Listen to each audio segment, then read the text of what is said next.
Sir మీరు ఈ diet గురించి చాలా స్ట్రెస్ చేయటం అనేది విన్నాను ఇప్పుడు వరకు డిస్కషన్లో కూడా.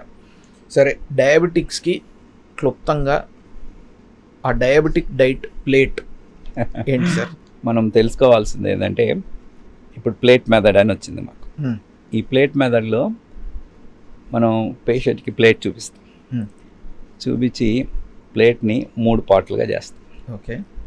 ఆ 3 పార్ట్లలో ఒక పార్ట్ అంటే half of the plate you have to take plenty of vegetables, non starchy vegetables. అంటే ఆకుకూరలు కాయగూరలు ప్లేట్లో సగం కూర పెట్టుకోవాలి, ప్లేట్లో సగం. మిగతా పావులోనే కార్బోహైడ్రేట్ అంటే అన్నం. మనకి మెయిన్ ప్రాబ్లం హాఫ్ అంటే పాతికలోనే అన్నం కూడా మేమేం చెప్తున్నామంటే there are so many studies which shows that eating white rice, fully polished rice is not good. ఇంకా గమ్మత్తుగా ఏంటంటే యూకేలో స్టడీ చేశారు. Those people who are taking white rice వాళ్ళకి కూడా డయాబెటీస్. ఇక్కడ సౌత్ ఇండియాలో చేశారు. So what we are advising them is now this rice is polished 70 times. అంటే మనం వరి గింజ నుంచి మనకు వచ్చే రైస్ 70 times పాలిష్ చేస్తే దాని మీద ఉన్న ఫైబర్ అంతా పోతుంది. ఓన్లీ కార్బోహైడ్రేట్ తింటున్నాం మనం, దానివల్ల చాలా ప్రాబ్లమ్స్ వస్తున్నాయి. అందుకని చెప్పి ముడి బియ్యం, బ్రౌన్ రైస్ అది. ఇంకా కొంతమంది ఏం చేస్తున్నారంటే రాగన్నం సజ్జన్నం తింటున్నారు. If you are comfortable, whatever you are comfortable, try to reduce white rice.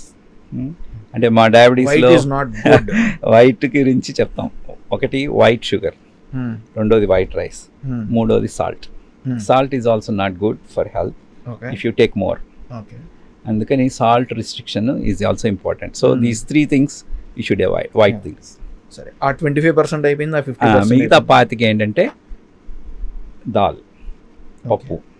If you are protein అంటే ప్రోటీన్లో మనం తీసుకునే protein, if you are vegetarian, dal is the best one. ఎందుకంటే పప్పు తింటే షుగర్ అంతా పెరగదు. ఓకే. ఒక రీసెర్చ్ చేస్తే వాళ్ళు చెప్పేది ఏంటంటే నువ్వు అన్నం పప్పులో కలుపుకొని తింటే దాని గ్లైసెమిక్ ఇండెక్స్ తగ్గిపోతుంది. అంటే గ్లైసెమిక్ ఇండెక్స్ అంటే the ability of this particular product to increase the blood sugar, అది తగ్గుతుంది. అందుకని ఇప్పుడు ఏమంటారంటే ఫస్ట్ వెజిటబుల్స్ తినండి, తర్వాత దాల్ తినండి, తర్వాత రైస్ తినండి. ఓకే. అది ఒక ఆర్డర్లో చెప్తాం. యూ ఆస్క్డ్ సింప్లీ చెప్పమంటే ఒకటి గుర్తుపెట్టుకోవాలి, ఆకుకూరలు కాయగూరలు తింటే షుగర్ పెరగదు. సింపుల్. అంటే అదేలేండి. I don't say that it won't increase, but అంత పెరగదు. రైస్ తింటే పెరుగు. మీరు నా దగ్గరకు వచ్చింది షుగర్ పెరగకూడదని, అందుకని మీరు ఇది మనసులో పెట్టుకోండి.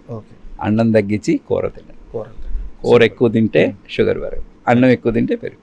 తర్వాత పప్పు, సాంబార్, రసం తీసుకోండి. అన్నం మాత్రం 3 కప్పులు. అంటే I will tell them 3 cups rice కన్నా ఎక్కువ తినకూడదు. అది రిస్ట్రిక్ట్ చేయండి, బట్ కూర ఎక్కువైనా తినచ్చు. That's the plate method now there we are following.